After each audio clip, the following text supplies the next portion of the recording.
الحمد لله نحمده ونستعينه ونستغفره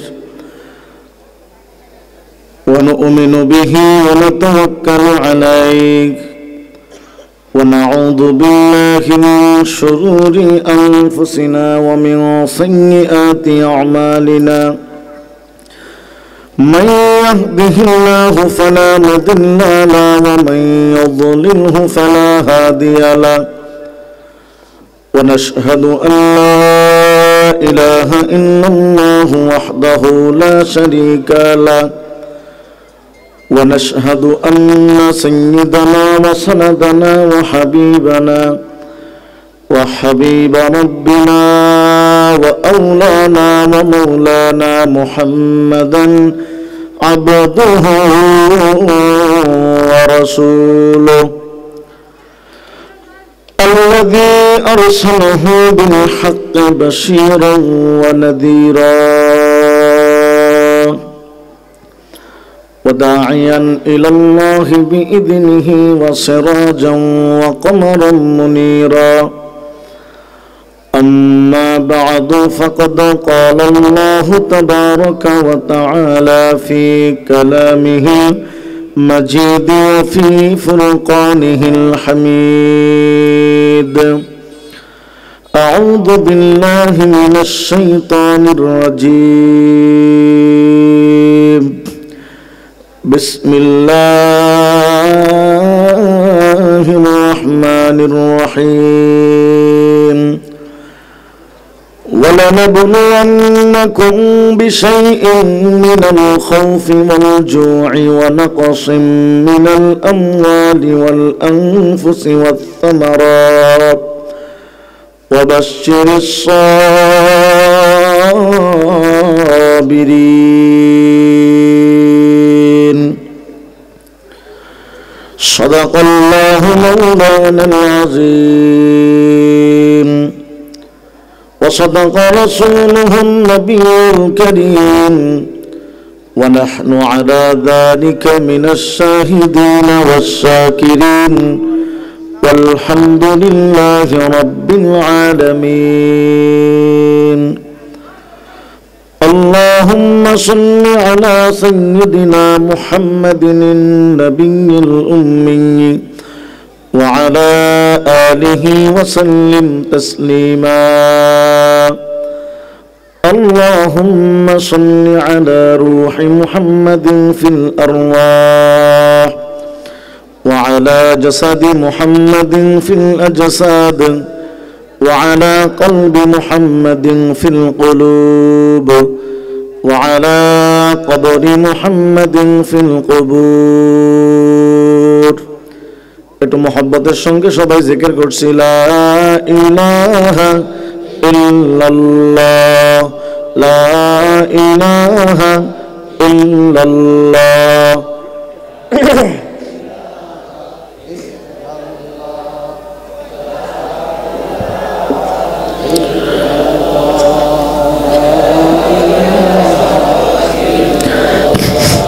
जरूर से हरदम बगुयादल्लाहु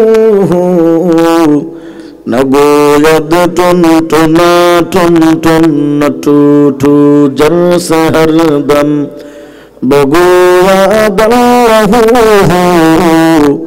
नगोयद टन टना टन टन टू टू बाजार सा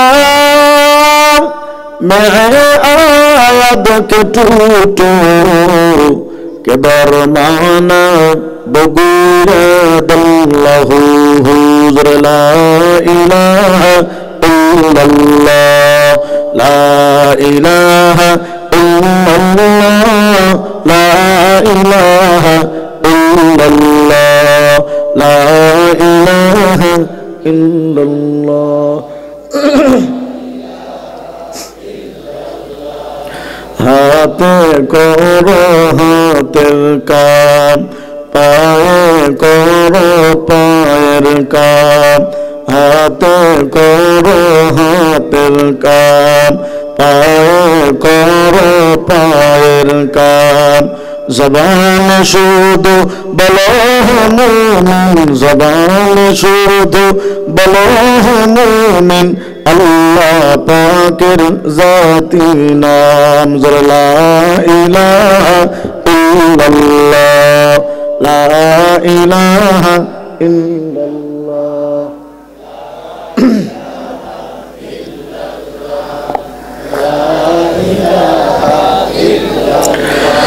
লা ইলাহা ইল্লাল্লাহ মুহাম্মাদুর রাসূলুল্লাহ।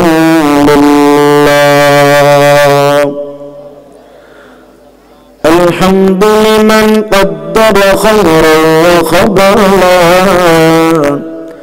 والشكر لمن صور حسنا وجمالا. الحمد لمن قدر خيرا وخبرا والشكر لمن صور حسنا وجمالا. لا زد ولا ند ولا حد لمولى، لا زد ولا ند ولا حد لمولى. الآن كما كان ولم ينقص ولا، الآن كما كان ولم ينقص ولا. لا قبل ولا بعد ولا وقت زمانا.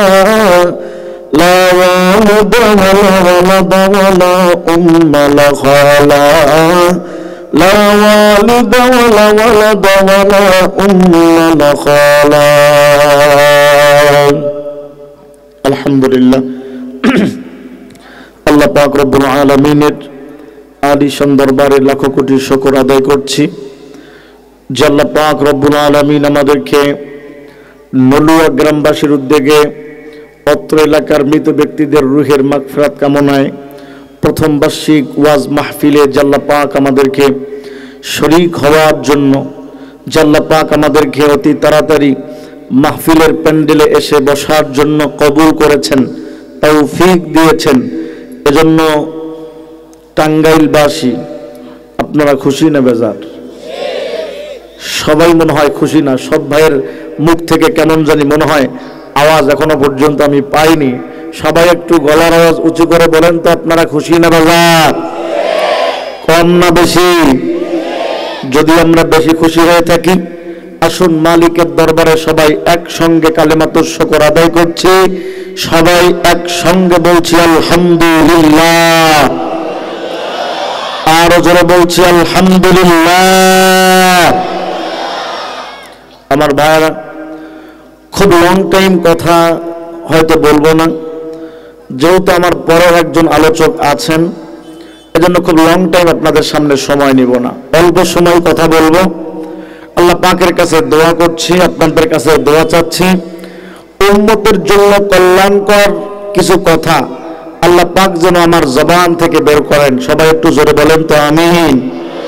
আর জোরে বলেন আমিন।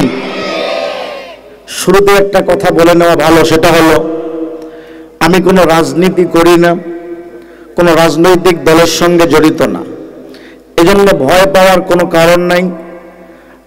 এখানে মাহফিলের ভিতরে বিএনপির ভাইরা থাকতে পারে, জামাতের ভাইরা থাকতে পারে, জাতীয় পার্টির ভাইরা থাকতে পারে, আরো ভিন্ন দলের ভাইরা এখানে থাকতে পারে।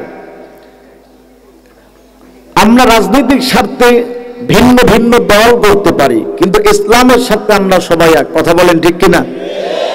ইসলামের স্বার্থে, দ্বীনের স্বার্থে আমরা সবাই কিন্তু এক। কথা বলেন ঠিক কিনা?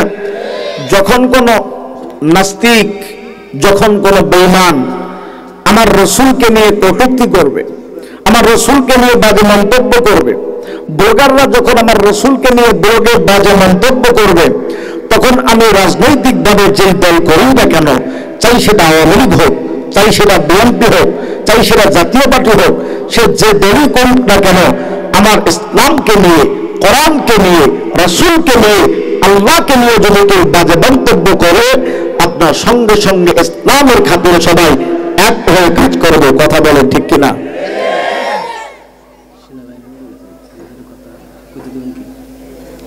বলুক, এখন তো এলোমেলো হবে না মাহফিলটা।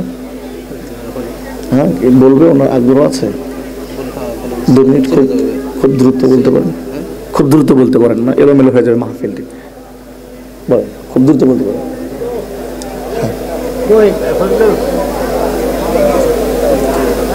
বলবেন না? ঠিক আছে ভাই, আমরা এলোমেলো না।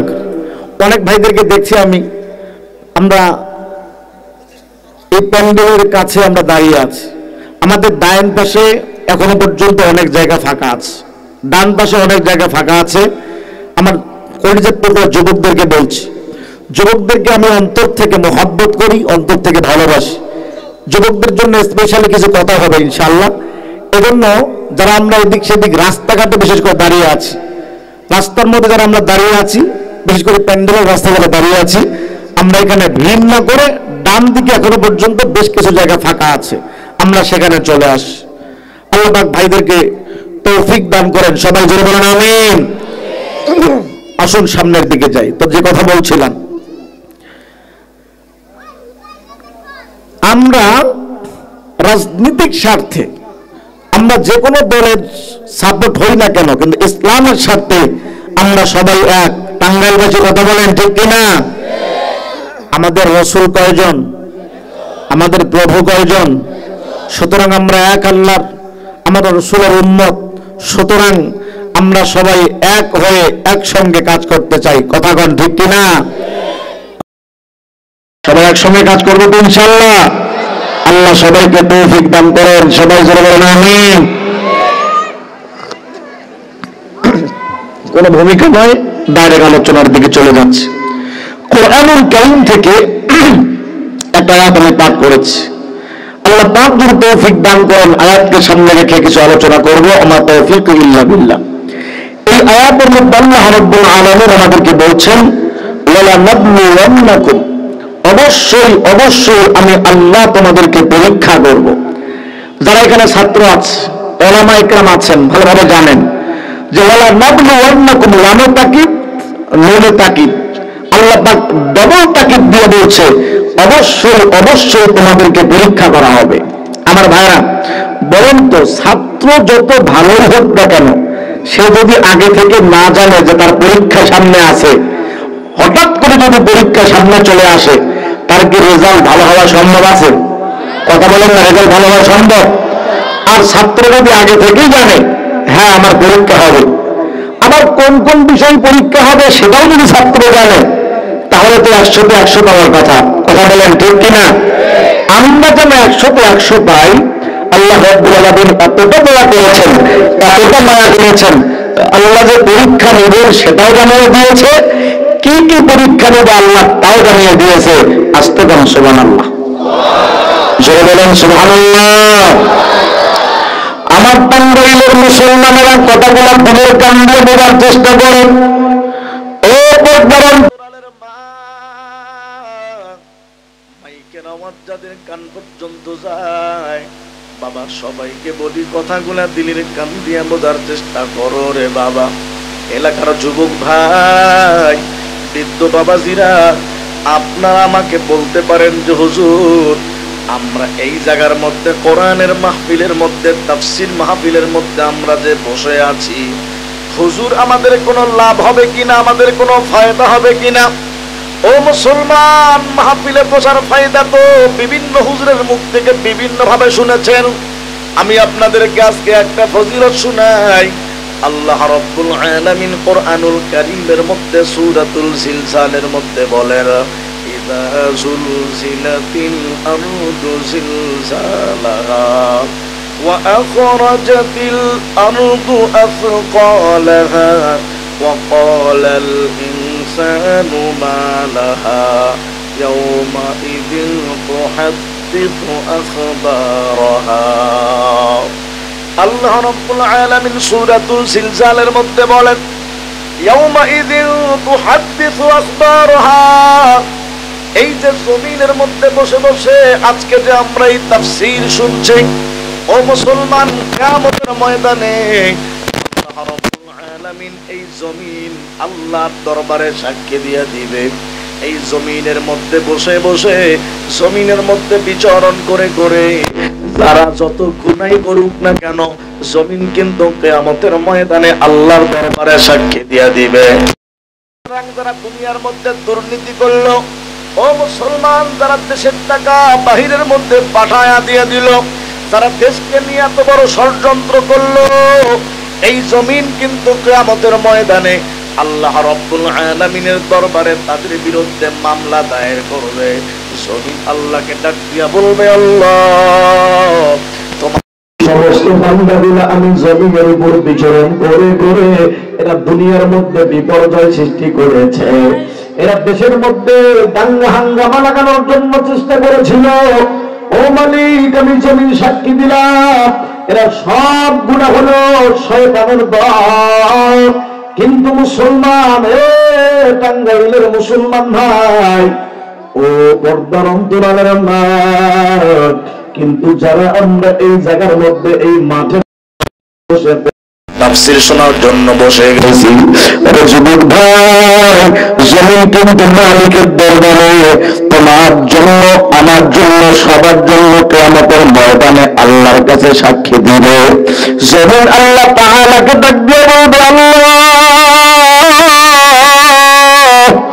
ওই যে তোমার কিছু যুবক বান্দারা, এরা চাইলে ইউটিউব ফেসবুক দেখে দেখে সময় কাটাতে পারত, এরা চাইলে রাস্তার মধ্যে ঘোরাফেরা করে সময় কাটাইতে পারত, এরা যদি চাইতো দোকানের মধ্যে আড্ডা দিয়ে দিয়ে সময় কাটাইতে পারত।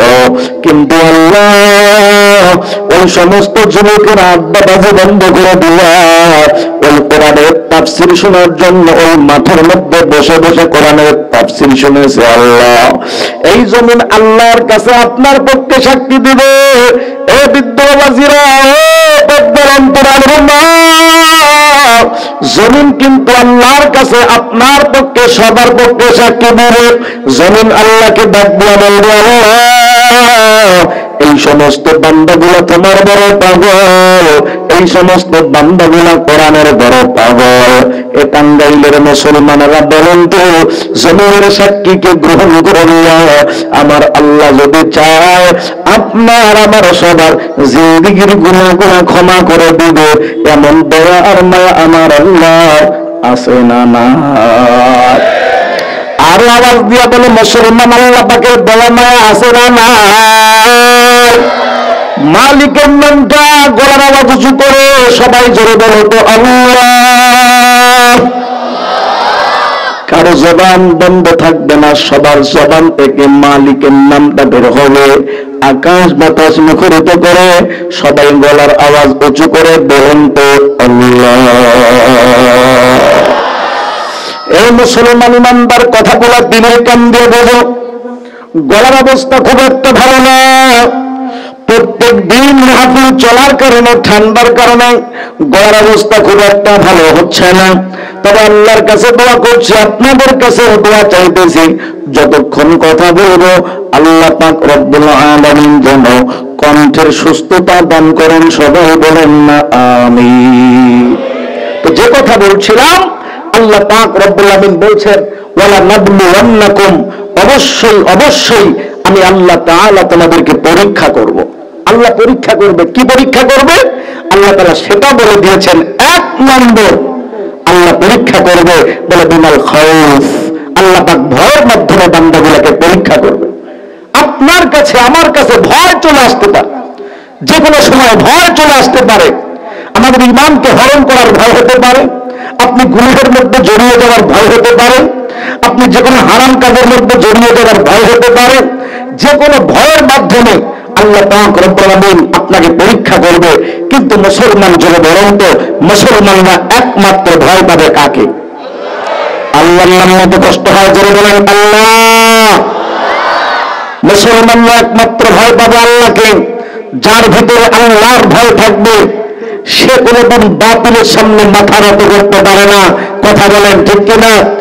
সাহাবায়ে কেরাম রাদিয়াল্লাহু তাআলা আনহুদের অবস্থা এমন ছিল, তাদের দিলের ভিতরে একমাত্র মালিকের ভয় থাকার কারণে ও হযরত আব্দুল্লাহ বিন হুযায়ফা রাদিয়াল্লাহু তাআলা আনহু যখন রোম বাদশা আব্দুল্লাহ বিন হুযায়ফাকে তার সঙ্গী সহ গ্রেফতার করল, আব্দুল্লাহ বিন হুযায়ফা রাদিয়াল্লাহু তাআলা আনহু তিনি রোম বাদশার দরবারের মধ্যে ঢুকলেন, কিন্তু মাথা নিচু করলেন না, মাথাকে উঁচা করে ঢুকলেন।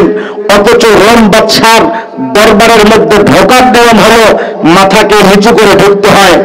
বাদশা বললেন, আব্দুল্লাহ, তোমার সাহস তো কম নয়, তোমার পাওয়ার তো কম নয়, তুমি আমার দরবারে ঢোকার জন্য যে নিয়ম ছিল এই নিয়মটাকে ভঙ্গ করে তুমি কিভাবে মাথা উঁচা করে আমার দরবারে ঢুকলা? নিয়ম কেন ভঙ্গ করলা? আব্দুল্লাহ বিন হুযায়ফা সুপার পাওয়ার রোম বাদশাকে একটাই জবাব দিয়েছে, মুসলমানের এই কপাল যদি নত হয় একমাত্র মালিকের দরবারে নত হবে, কোন বাতিলের সামনে মুসলমান মাথা নত করতে পারে না। কথা বলেন ঠিক কিনা? হযরত ওমর ফারুক রাদিয়াল্লাহু তাআলা আনহুর জামানা ছিল সেটা। আমার ভাইরা, হযরত ওমর ফারুকের জামানাটা এমন ছিল, চতুর্দিক থেকে হযরত ওমর ফারুক যেই দিকে যাচ্ছে যেই দিকে সেনাবাহিনী পাঠাইতেছে, সব জায়গা থেকে মুসলমানদেরকে বিজয় দান করতেছেন কি? কথা বলেন কে? ইহুদি খ্রিস্টানদের টনক নড়ে গেল। এরা চিন্তা করলো, হায় কারণটা কি? মুসলমানরা যেদিকে যাচ্ছে সেই দিকেই মুসলমানদের জয় জয়কার অবস্থা হচ্ছে। আসলে কারণটা কি? মুসলমানদেরকে আমাদেরকে যে কোনো ভাবে পরাস্ত করতে হবে। এই জন্য সমস্ত কাফের অপশক্তি নিয়ে তারা একটা সিদ্ধান্ত নিল যে আমরা অস্ত্রের মাধ্যমে যেহেতু মুসলমানদেরকে পরাজিত করতে পারছি না, এজন্য আমরা ওদেরকে এমন কিছু প্রশ্ন করব যে সমস্ত প্রশ্নের মাধ্যমে ওদেরকে আমরা ঘায়েল করব, মদিনার মধ্যে আক্রমণ করব। আসতে বলেন নাউজুবিল্লাহ। সমস্ত কাফেররা মিলে ও মুসলমানেরা কথাগুলো দিলের কান দিয়ে দেবার চেষ্টা করেন। সমস্ত কাফের অপশক্তি মিলে মুসলমানদেরকে ঘায়েল করার জন্য তারা এমন ভাবে কয়েকটা প্রশ্ন বানানোর পর হযরত ওমর ফারুক রাদিয়াল্লাহু তাআলা আনহুর কাছে চলে আসলো। এই পদ্মারামপুরের মা ভালো করে শুনে না, ও এলাকার যুবক ভাই, কথাগুলো বলার কান দিয়ে বলার চেষ্টা করো। পবিত্র বাবাজিরা মাইকে নেওয়ার যাদের কান পর্যন্ত যায়, সবাইকে বলি বাবা, কথাগুলো দিলের কান দিয়ে বলার চেষ্টা করো। ইহুদি খ্রিস্টানরা এক জায়গার মধ্যে হয়ে প্রশ্নগুলি বানাইয়া হযরত ওমর ফারুকের দরবারের মধ্যে চলে আসলো। আসার পর ডাক দিয়া বলে, ওমর, তোমার কাছে আমরা চারটা প্রশ্ন জানতে চাই। এরে ওমর, এই প্রশ্নের জবাব যদি না দিতে পারো, মদিনার মধ্যে হামলা করে মদিনাকে তছনছ করে দিয়ে দিব, মদিনাকে শেষ করে দিব। ও মুসলমানেরা বলেন তো, কাফের বেঈমানেরা যতই চেষ্টা করুক না কেন, আল্লাহর পয়গম্বরের শহর মদিনাকে কি কখনো তছনছ করা সম্ভব? আরো জোরে বলেন সম্ভব? ও মুসলমান বলেন তো, ইসলামের হেফাজতের দায়িত্ব কার? কোরআনের হেফাজতের দায়িত্ব কার? দিনের হেফাজতের দায়িত্ব কার? সুতরাং সমস্ত কাফেররা মিলে যতই চেষ্টা করুক না কেন, মদিনাকে হামলা করে তছনছ করা যাবে না, কারণ এর হেফাজতের দায়িত্ব হলো আমার আল্লাহর। বলুন সুবহানাল্লাহ।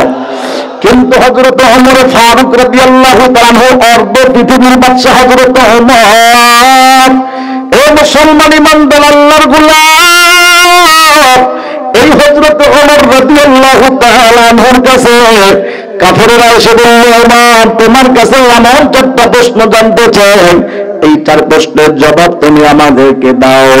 হযরত ওমর বলে, ভাই, এমন কি প্রশ্ন করবা? করো, কোনো সমস্যা নাই। এই কাফেররা এমন ভাবে প্রশ্নগুলা বানাই নিয়ে আসছে, টাঙ্গাইলের মুসলমানেরা, দোলতলার মুসলমানেরা, এই পদ্মার অন্তরালের মা, কথাগুলো একটু দিলের কান দিয়ে বুঝো। এরা এমন ভাবে প্রশ্নগুলি বানিয়ে এনেছে, এরা মনে করেছে মুসলমানরা প্রশ্নের জবাব দিতে পারবে না, মুসলমানদেরকে আমরা আটকাবো, যেমন করে হোক না কেন মুসলমানদেরকে আমরা শেষ করে দিয়ে দিব। এক নম্বরের প্রশ্ন বলল হযরত ওমর ফারুককে।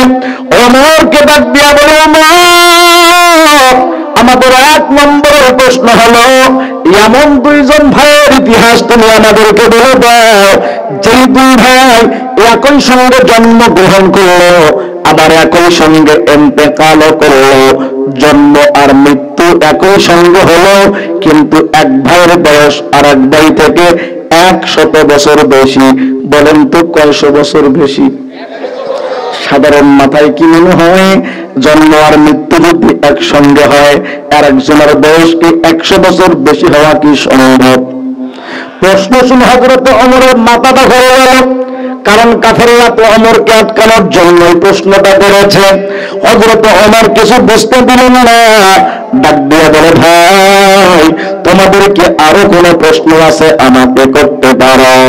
হযরত ওমরকে তারা 2 নম্বরের প্রশ্ন করলো, আমাদের 2 নম্বরের প্রশ্ন হলো, এমন একটা জায়গার নাম বলো, এমন একটা দেশের নাম বলো, এমন একটা জায়গার নাম বলো, যে জায়গায় পৃথিবী শুরু লগ্ন থেকে এ পর্যন্ত শুধু একবার চাঁদের আলো পৌঁছেছে, কিয়ামত পর্যন্ত ওই জায়গায় আর চাঁদের আলো পৌঁছবে না। ওই জায়গাটা কোন জায়গা আমাদেরকে তুমি বলে দাও। ওমর ভালো করে শোনো, যদি তুমি প্রশ্নের উত্তর না দিতে পারো, মদিনার মধ্যে হামলা করে মদিনাকে কিন্তু তছনছ করে দেওয়া হবে।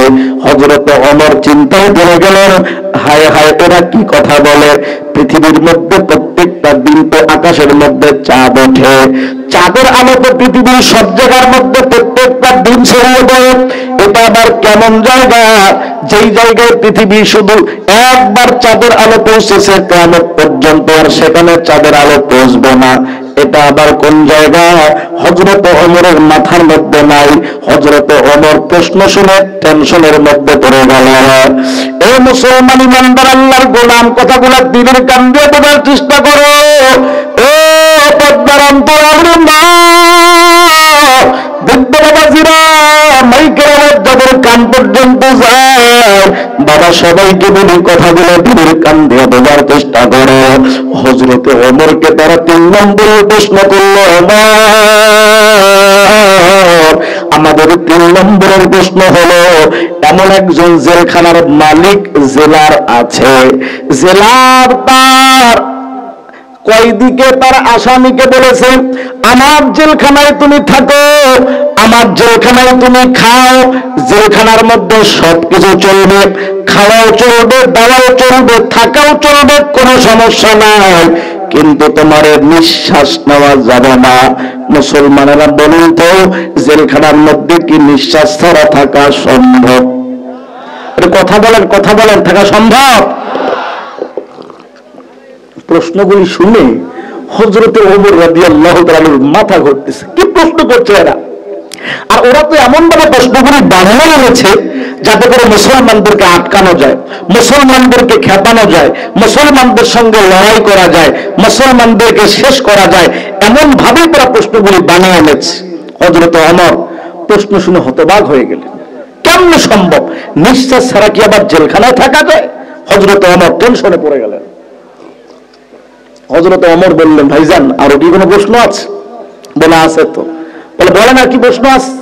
বলে আমাদের 4 নম্বরের প্রশ্ন আমার, এই যে আপনাদের নলুয়া এলাকার রাস্তা দিয়া মানুষেরা যেভাবে চলাচল করে, হাঁটাহাঁটি করে, এমন একটা কবর আছে যে কবরটাও মানুষের মতো চলাচল করে, কবরের ভিতরে যে লাশটা আছে বলে সেই লাশটাও মানুষের মতো চলাচল করে, এটা হলো জিন্দা কবর আর জিন্দা লাশ। এই জিন্দা কবর জিন্দা লাশের হাকিকত কি আমাদেরকে জানাও। ওমর কয়, খাইছে কথা বলে কি এরা, এমন কবরের কথা আমি কোথায় পাবো? প্রত্যেকটা প্রশ্ন শুনে হযরত ওমরের মাথা ঘোরা শুরু হয়েছে, এই প্রশ্নের জবাব আমি কোন জায়গায় পাবো? হযরত ওমর বললেন, ভাইজান কিছু যদি মনে না করেন, আমি কিছুদিন টাইম চাই, একটু সময় চাই, আমাকে একটু সময় দেন, আমি আপনাদেরকে বলবো। এই খ্রিস্টানরা মুসকে মুসকে হাসতেছে আর বলতেছে, ওমর কয়েকদিন সময় চাও, 6 মাস যদি তোমাকে সময় দেওয়া হয়, তারপরে প্রশ্নের উত্তর খুঁজে পাবা না। এগুলি এমন প্রশ্ন আসলে পাবা না, এমন ভাবে আমরা বানিয়ে এনেছি। হযরত ওমর ফারুক রাদিয়াল্লাহু তাআলা আনহু বললেন, ঠিক আছে আমাকে কয়েকটা দিন সময় দাও। হযরত ওমর তাদের কাছ থেকে সময় নিয়ে সমস্ত দলিলুল কদর সাহাবা ইকরাম যারা ছিলেন সবাইকে একত্রিত করলেন। মুসলমান দিনের কান দিয়ে বোঝার চেষ্টা করেন।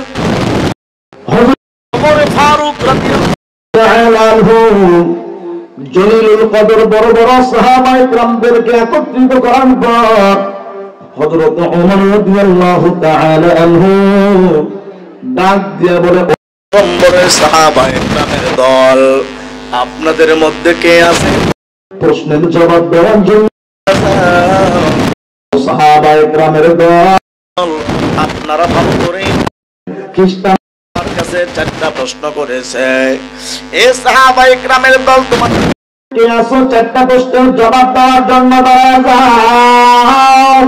ও মুসলমান ইমানদার আল্লাহর গোলাম, কোন সাহাবী প্রশ্নের জবাব দেওয়ার জন্য দাঁড়ায় না। হযরত ওমর মনে করেছিলেন কেউ যদি প্রশ্নের জবাব না দিতে পারে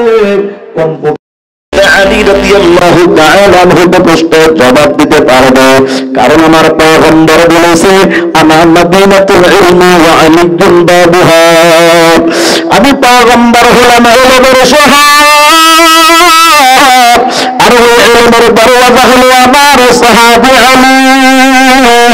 আলী রাদিয়াল্লাহু তাআলা আনহু আল্লাহ পাক অনেক জ্ঞান দান করেছেন, অনেক মেধা দান করেছেন। হযরত ওমর মনে মনে চিন্তা করেছিলেন কেউ যদি প্রশ্নের জবাব না দিতে পারে কমপক্ষে হযরত আলী তো প্রশ্নের জবাব দিতে পারবে। কিন্তু হযরত আলী প্রশ্নের জবাব দেওয়ার জন্য দাঁড়ায় না। হযরত ওমর টেনশনের মধ্যে পড়ে গেলেন। ওসমানের দিকে হযরত ওমর তাকায়। এ পর্দার অন্তরালীর মা, বৃদ্ধ বাবা যারা যুবক ভাই কথাগুলো বলে কান দিয়ে বোঝার চেষ্টা করে ভাই, আল্লাহর পয়গম্বরের সাহাবী হযরত ওমর এবার তিনি এরকম ভাবে হযরত ওসমান গনির দিকে তাকায়। হযরত ওসমান গনি তিনি প্রশ্নের জবাব দেওয়ার জন্য দাঁড়ালেন। হযরত ওমর টেনশনের মধ্যে পড়ে গেলেন। আব্দুল্লাহ বিন মাসউদের মতো সাহাবী এই জায়গার মধ্যে আছে।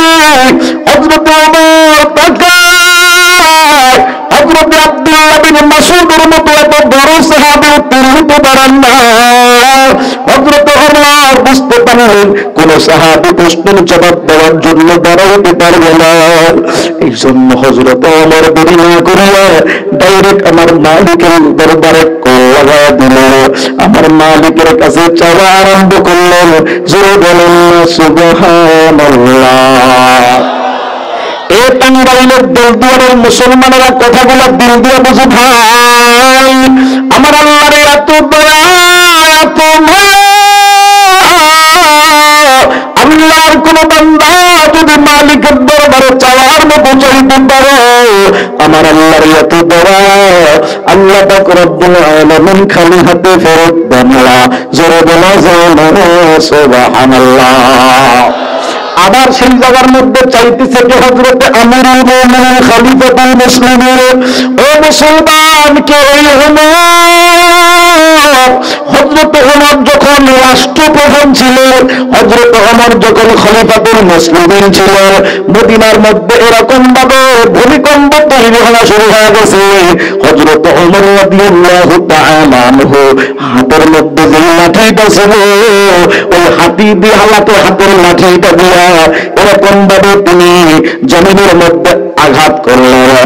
জমিনের মধ্যে লাঠি দিয়ে এরকম আঘাত করলেন, আর জমিনকে বলল থাম, তুমি থেমে যাও।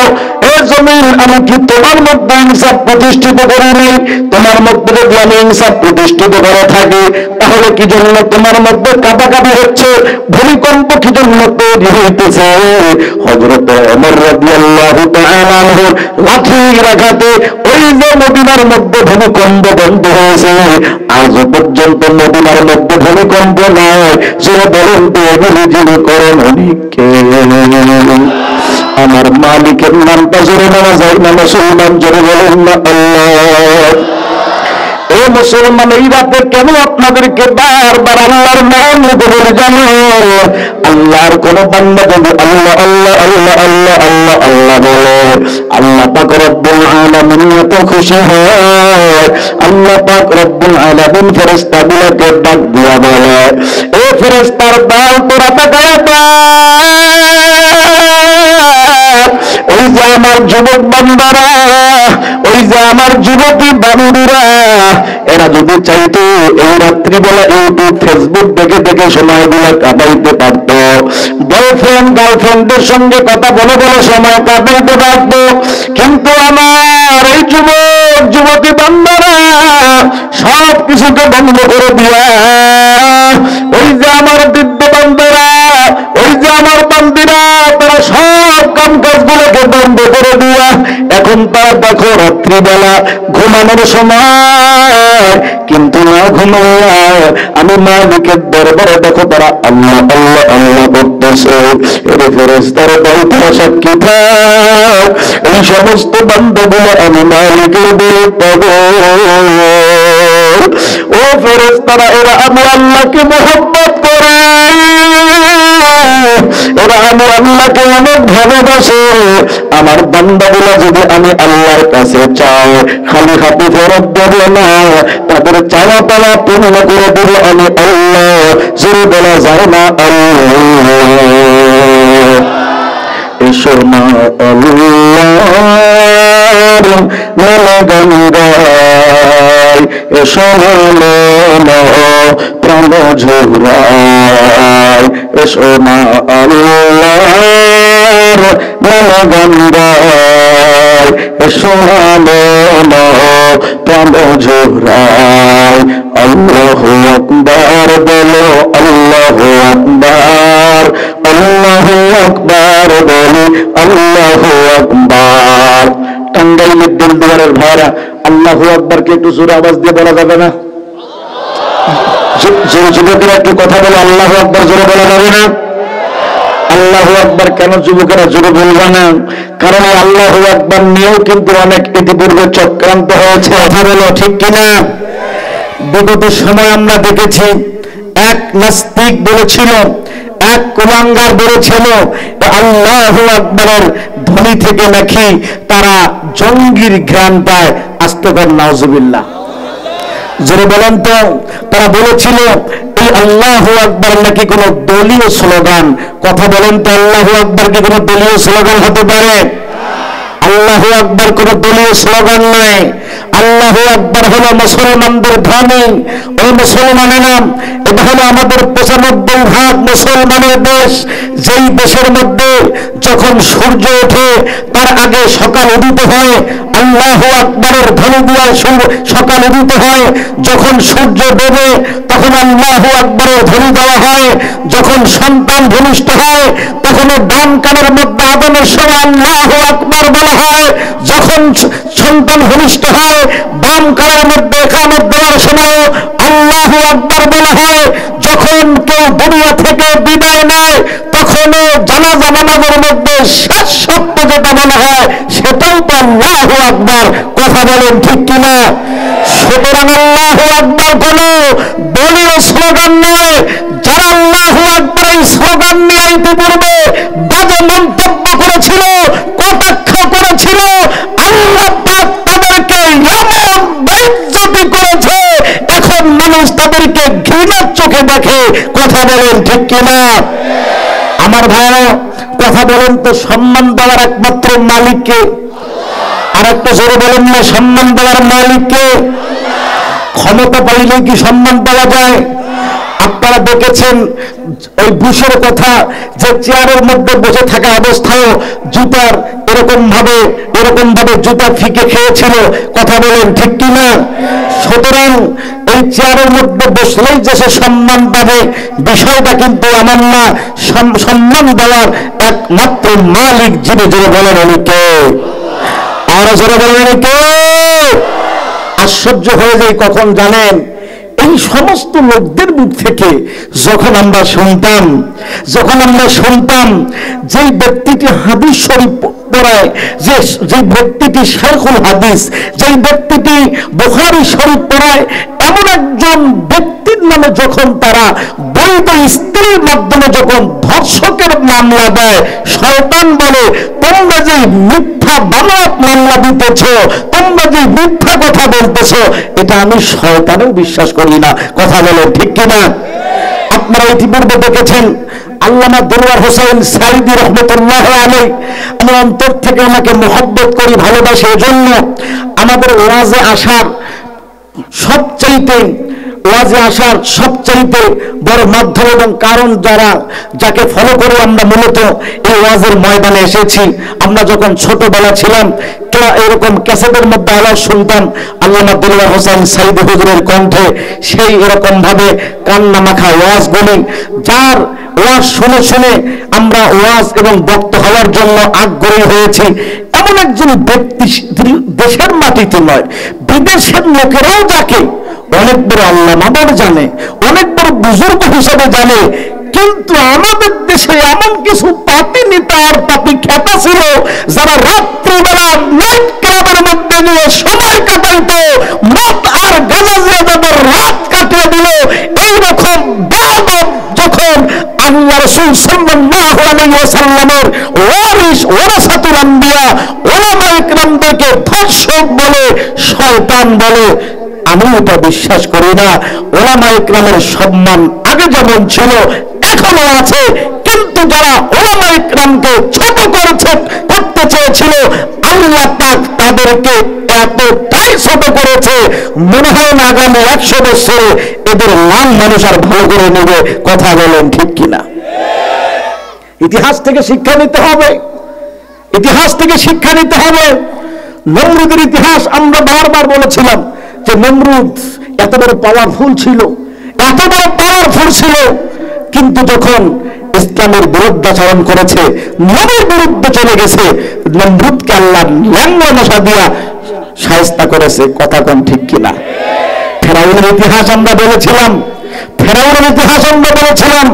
ফেরাউনের কোন বাহিনী সব ছিল, সব বাহিনী তার ছিল, কিন্তু আল্লাহ পাকের সময় হয়েছে, তার সময় হয়ে গেছে, এমন জোরে রশিকে টান মারছে, ওই নদীর মধ্যে নিয়ে গিয়ে ইচ্ছা মতো পানির মধ্যে চুবাইছে আর মারছে।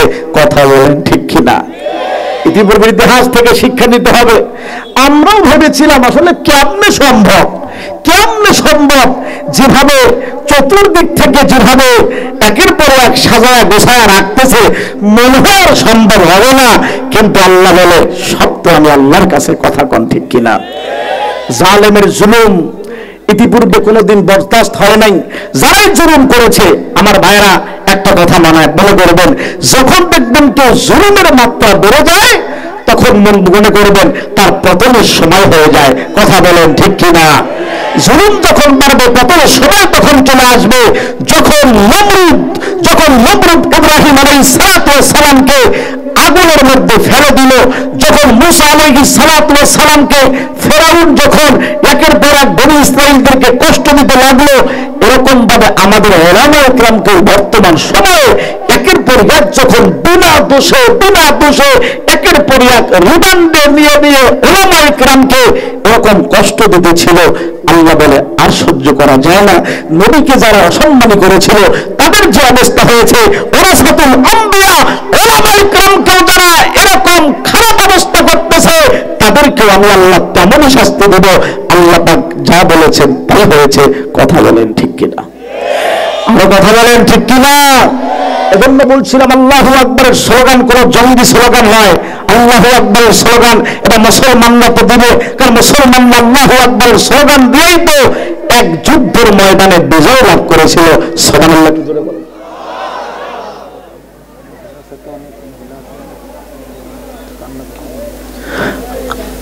আমার ভাইরা তো কথা বলছিলাম যেটা আল্লাহু আকবার স্লোগান, এটা আমাদেরকে দিতে হবে। আল্লাহু আকবার স্লোগান যতক্ষণ পর্যন্ত আমাদের ভিতরে থাকবে, আল্লাহু আকবার স্লোগান যদি আমরা দিই, নাস্তিক মুরতাদদের দিলের মধ্যে অটোমেটিক ভয় পাওয়া হবে। কথা বলেন ঠিক কিনা?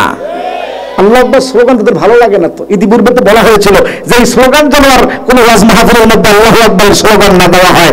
ইতিপূর্বে অনেকবার তারা বলেছিল, মাহফিলে বাবা পর্যন্ত দিয়েছিল। এই কথা বলেন ঠিক কিনা? এই সমস্ত পাপিদেরকে আর দেখা যাচ্ছে না। আল্লাহ আমাদেরকে হেফাজত করেছেন, সবাই বলেন না আলহামদুলিল্লাহ। তো যেই কথা বলছিলাম, হযরত ওমর ফারুক রাদিয়াল্লাহু তাআলা আনহুকে যখন খ্রিস্টানরা প্রশ্নগুলো করলো, কোন সাহাবী যখন প্রশ্নের জবাব দিতে পারছে না, হযরত ওমর কি করলেন? মালিকের দরবারে সুপর্দ হলেন। আমার ভাইরা বলেন তো, আল্লাহর কাছে কেউ যদি চাওয়ার মতো চায়, আল্লাহ দিতে পারেন কি পারেন না? হযরত ওমর দোয়া করতে দেরি, আল্লাহ দোয়া কবুল করতে দেরি করলেন না। হযরত ওমরের অবস্থাটাও তাই। হযরত ওমর চিন্তা করলেন, কাফেররা যেরকম ভাবে আমাকে অ্যাটাক করেছে, আমি চাইলে তরবারির মাধ্যমে এদের উত্তর দিতে পারি, প্রতিহত করতে পারি। কিন্তু হযরত ওমর লক্ষ্য করলেন যে না, সব জায়গার মধ্যে মাথা গরম করা যাবে না, মাঝে মাঝে মাথা ঠান্ডা করেও কাজ করতে হয়, হিকমতের সাথে কাজ করতে হয়। সব জায়গায় গরম হলে আবার বিপদের মধ্যে পড়তে হয়। এ কথা বলেন ঠিক কিনা? হযরতে ওমর ফারুক রাদিয়াল্লাহু তাআলা আনহু তরবার দিক গেলেন না, আল্লাহর কাছে দোয়া করলেন। হযরত ওমর আল্লাহর কাছে দোয়া করতে দেরি, আল্লাহ পাক দোয়া কবুল করতে দেরি করেন নাই। আস্তে বল সুবহানাল্লাহ। হযরত আব্দুল্লাহ বিন আব্বাস রাদিয়াল্লাহু তাআলা আনহুমা ছোট্ট একটা বালক, বয়স 12 কিংবা 14 বছর বয়স। হযরত আব্দুল্লাহ বিন আব্বাস রাদিয়াল্লাহু তাআলা আনহুমা আল্লাহর পয়গম্বরের আপন চাচাতো ভাই, রাইসুল মুফাসসিরিন হযরত আব্দুল্লাহ বিন আব্বাস রাদিয়াল্লাহু তাআলা আনহুমা ডাক দিয়া বলে, ওমর চিন্তার কোনো কারণ নাই, টেনশনের কোনো কারণ নাই। এ আমিরুল মুমিনিন খলিফাতুল মুসলিমিন ওমর, এই জায়গার মধ্যে জলিলুল কদর বড় বড় সাহাবায়ে কেরাম আছেন, চাচা আলীর মতো সাহাবী আছে, ওসমানের মতো সাহাবী এই জায়গার মধ্যে আছে। আপনি আমিরুল মুমিনিন খলিফাতুল মুসলিমিনের মতো একজন মানুষ এই জায়গার মধ্যে আছে। আমি ছোট্ট মানুষ যদি কথা বলি বেয়াদবি হয়ে যাবে, এই জন্য এখনো পর্যন্ত কোনো কথা বলি নাই। ওইদিকে কাফের বেঈমানের আলটিমেটাম দিয়েছে, 4 প্রশ্নের জবাব যদি না দেওয়া হয়, মদিনার মধ্যে হামলা করে মদিনাকে তছনছ করে দিবে। আমিরুল মুমিনিন কিছু যদি বেয়াদবি না মনে করেন, ছোট্ট বালক আব্দুল্লাহ বিন আব্বাস, ইহুদিরা খ্রিস্টানরা আপনাকে যেই 4 প্রশ্ন করলো, আমি ছোট্ট বালক আব্দুল্লাহ বিন আব্বাস 4 প্রশ্নের উত্তর আল্লাহর কোরআন থেকে দিব। আস্তে কোন সুবহানাল্লাহ। আর একটু জোরে বলা যায় না সুবহানাল্লাহ। হযরত ওমর ফারুক একবার ওর চেহারার দিকে তাকায়, একবার নিচের দিকে তাকায়। হায় বেটা সর্বনাশ, কথা বলে কি? ছোট্ট মানুষ, আলীর মতো সাহাবী আছে, ওসমানের মতো সাহাবী আছে, এত জলিলুল কদর সাহাবায়ে কেরাম থাকতে কেউ প্রশ্নের জবাব দিতে পারলো না। আব্দুল্লাহ তুমি কি আসলেই পারবা? হযরত আব্দুল্লাহ বিন আব্বাস বললেন, আপনি কি জানেন না রাসূল তো আমার জন্য দোয়া করেছেন, আল্লাহুম্মা ফাক্কিহু ফিদ্দীন, ও আল্লাহ তুমি ইবনে আব্বাসকে কোরআনের ফাকাহাত দান করো, কোরআনের জ্ঞান দান করো। ও আমিরুল মুমিনিন, আল্লাহর পয়গম্বর আমার জন্য দোয়া করেছে। খ্রিস্টানরা যেই প্রশ্নগুলি করেছে সবগুলি আমার মেমোরির মধ্যে চলে আসছে। আস্তে কোন সুবহানাল্লাহ। আর একটু জোরে বলেন সুবহানাল্লাহ। হযরত আব্দুল্লাহ বিন আব্বাস কোরআন থেকে খ্রিস্টানদের এই 4 প্রশ্নের জবাব কেমনে দিল বলবো আপনাদেরকে। সময় শেষ, হুজুর চলে আসছে। থাক, হুজুর চলে আসছে, বলতে হবে।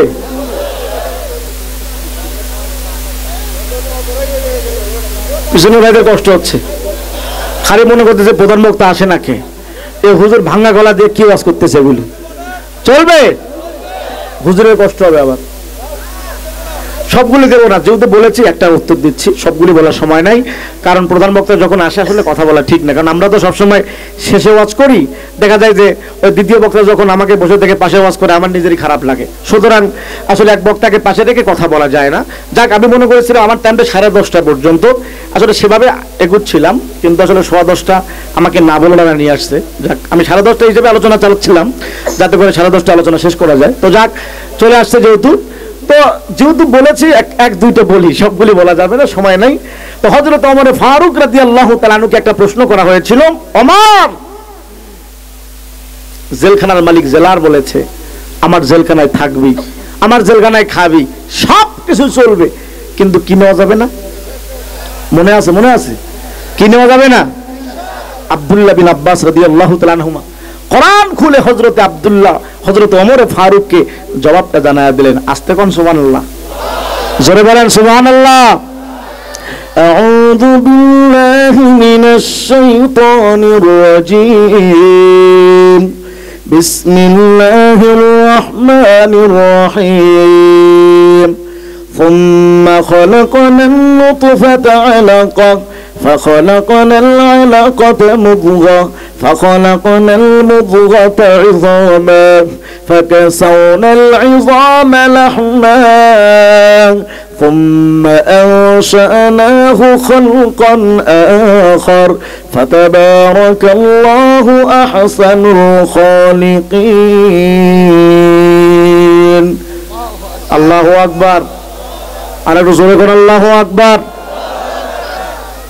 হযরত ওমর ফারুক রাদিয়াল্লাহু তাআলা আনহুকে আব্দুল্লাহ বিন আব্বাস বলছে, ওমর, যখন কোন সন্তান মায়ের গর্ভের ভিতরে থাকে, সন্তান যখন মায়ের গর্ভের মধ্যে চলে যায়, আল্লাহ পাক রব্বুল আলামিন সন্তানের নাভির সাথে মায়ের নাভিকে আল্লাহ পাক রব্বুল আলামিন সেট করে।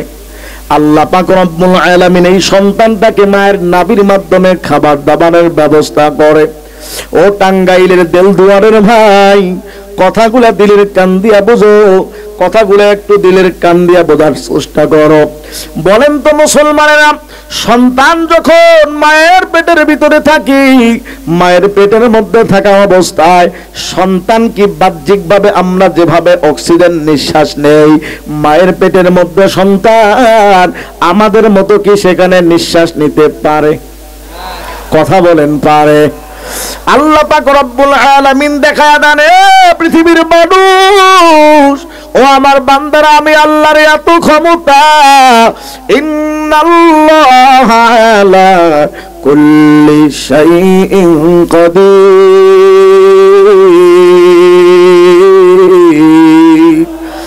আল্লাহ পাক রব্বুল আলামিন বলে, গোলাম, আমি আল্লাহ পাক রব্বুল আলামিনের এমন ক্ষমতা, আমি দুনিয়ার মধ্যে মানুষদেরকে যেরকম অক্সিজেনের মাধ্যমে জীবিত রাখতে পারি, ওই যে মায়ের পেটের মধ্যে যখন সন্তানটা থাকে, ওই মায়ের পেটের মধ্যে থাকা অবস্থায় সন্তান যদিও দুনিয়ার মতো নিঃশ্বাস নিতে পারে না, কিন্তু আমি আল্লাহর কুদরতি ভাবে সন্তানটাকে মায়ের পেটের ভিতরে আমি আল্লাহ জীবিত রাখি। হযরতে আব্দুল্লাহ বিন আব্বাস ডাক দিয়া বলে, ওমর, ওই খ্রিস্টানরা আপনাকে যেই কথাটা বুঝাইতে চেয়েছে, এই জেলখানার মালিক জেলার হলেন আমার আল্লাহ, আর জেলখানাটাকে তারা মায়ের পেটটাকে জেলখানার সঙ্গে তুলনা করেছে, আর ওই সন্তানটাকে তারা আসামির সঙ্গে তুলনা করেছে। আমার আল্লাহকে তারা জেলার ভেবেছে, জেলার হিসাবে তুলনা করেছে, মায়ের পেটটাকে জেলখানার সঙ্গে তুলনা করেছে, সন্তানটাকে আসামির সঙ্গে তুলনা করেছে। হযরতে আব্দুল্লাহ বিন আব্বাসের কথা শুনে হযরত ওমর ফারুক রাদিয়াল্লাহু তাআলা আনহু এরকম ভাবে আজীব হয়ে গেলেন, ডাক দিয়া বলে, আব্বাস, ওরে আব্দুল্লাহ, আল্লাহ পাক তোমাকে এমন মেধা দান করেছে, এই জায়গার মধ্যে আলীর মতো সাহাবী, ওসমানের মতো সাহাবী যে উত্তর দিতে পারলো না, তুমি ছোট্ট মানুষ উত্তর দিয়ে দিলা, আল্লাহ পাক তোমাকে কেমন মেধা দান করেছে। হযরত ওমর রাদিয়াল্লাহু তাআলা আনহু খ্রিস্টানদের কাছে যখন প্রশ্নের জবাব পাঠায়, খ্রিস্টানরা বলে, হায়, আমরা মনে করেছিলাম মুসলমানরা জবাব দিতে পারবে না, কিন্তু যেই জবাব দিয়েছে 100% সঠিক হয়েছে। আস্তে কোন সুবহানাল্লাহ, জোরে বলা যায় না সুবহানাল্লাহ। ও মুসলমান, একটা দাওয়াত দিয়ে আপনাদের কাছ থেকে বিদায়, যেই কথা বলছিলাম, আল্লাহর পক্ষ থেকে আমাদেরকে একের পর এক পরীক্ষা করা হবে, ভয়ের মাধ্যমে পরীক্ষা করা হবে, আল্লাহ পাক সম্পদ ধ্বংসের মাধ্যমে পরীক্ষা করবেন, জানের খতরার মাধ্যমে পরীক্ষা করবেন, বিভিন্ন ভাবে আল্লাহ পাক আমাদের পরীক্ষা করবেন। আমাদের সামনে যখন বালা মুসিবত আসবে, জোরে বলেন তো, আমরা সুপর্দ হব কার দরবারে? আরো জোরে বলেন, কার দরবারে? হযরত ওমর বিপদের মধ্যে পড়েছে, মালিকের দরবারে ওমর চেয়েছে, আব্দুল্লাহ বিন আব্বাসের মতো ছোট্ট বালককে আল্লাহ পাক ব্যবস্থা করে দিয়েছে। জোরে বলা যায় না সুবহানাল্লাহ। আসলে অনেক কথা বলার ইচ্ছা ছিল, কিন্তু সময়ের স্বল্পতার কারণে আসলে সব কথা বলা হয় না। এইগুলি প্রশ্নের উত্তর দিতে গেলে আরো অনেক সময়ের প্রয়োজন। ইউটিউবে এ বিষয়ে আমার এরকম ভাবে লং টাইম আলোচনা আছে, সেখান থেকে ইনশাল্লাহ দেখে নেবেন। আল্লাহ পাক রব্বুল আলামিন যদি চান, কখনো যদি সুযোগ হয়, আশপাশে যদি কখনো যদি আসি ইনশাল্লাহ, তখন ইনশাল্লাহ যদি খেয়াল থাকে ইনশাল্লাহ বলবো। আজকের মতো এখানে বিদায়, আর সামনের দিকে এগোতে চাচ্ছি না। মুসলমানরা, যুবকেরা, যতটুকু আমার কাছে জানা আছে, যতগুলা বিবাহ মা বাবার কথা ছাড়া, এরকম মুরব্বীদেরকে জানানো ছাড়া গোপনে গোপনে যত যুবক যুবতী বিবাহ বন্ধনে আবদ্ধ হয়েছে, 6 মাস হয় নাই, 1 বছর হয় নাই, একে অপরের মধ্যে দ্বিধাদ্বন্দ্ব, শেষ পর্যন্ত সংসারটা টেকে না। কথা বলেন আছে না নাই?